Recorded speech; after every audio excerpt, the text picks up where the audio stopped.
Dagsana ang tao sa distrito ng Binondo kaugnay ng nalalapit na pagsalubong sa Chinese New Year. Ito'y upang bumili ng mga pampaswerteng gaya ng Lucky Charms, bilog na prutas at higit sa lahat, ang pamosong tikoy. Ang Binondo na kinaroroonan ng Chinese community ang sentro ng selebrasyon ng Chinese New Year. May report si Alvin Baltazar. Dalawang araw na lang, muling sasalubong sa bagong taon ng mga kaibigan nating Chinese. Kaya ang lugar ng Binondo na kilalang sentro ng kanilang negosyo, mga alok na pampaswerte, ay talaga namang todong-todo.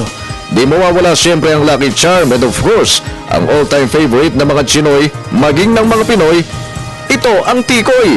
Lakas benta, ika nga nila, kaya ang grasya, hataw, kumbaga sa takinya. Patok din ang mga prutas na bilog na simbolo ng atik o pera na kailangang nakahain sa mesa. Wala namang mawawala kung makisakay sa ganitong paniniwala. Pero ang ating kapalaran, huwag iasa sa swerteng dulot ng ganitong akala. Ang kailangan ay iba yung kasipagan at gawa. Dahil tiyak na ang kasunod niyan ay ang masarap na nilaga, bunga ng ating pagtsatsaga.